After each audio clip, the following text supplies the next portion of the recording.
Most people think about the cost of a decision is what they pay. I don't. I think the real cost is what they never see. Economists call this opportunity cost, and I genuinely believe it's one of the most useful concepts you'll ever learn. Opportunity cost is simple.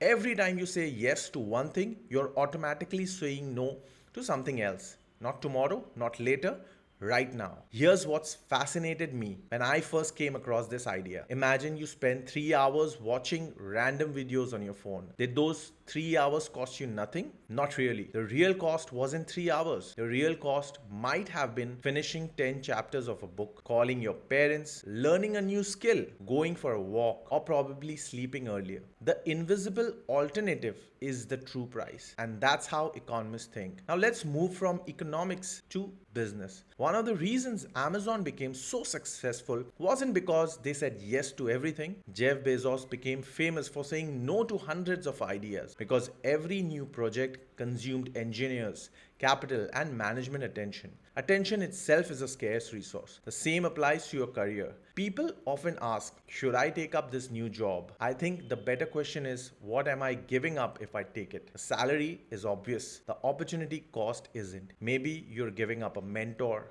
a city you love, a network you've built, or perhaps you're giving up the chance to learn something completely different. Business schools teach opportunity cost because resources are limited. But I think life is even more constrained than business. Money can be earned back, time cannot. There's another interesting idea from psychology. Researchers have shown that people tend to value what they already have more than what they could gain. It's called the endowment effect. We cling to familiar jobs, routines, and relationships because we overvalue what we own and undervalue the opportunities we haven't experienced yet. That's why so many people feel stuck, not because they can't change, because the invisible opportunity feels less real than the visible comfort. Now, here's the question I've started asking myself, not what I will gain, but what am I quietly giving up by making this decision? That one question has changed the way I think about meetings, friendships, investments, health,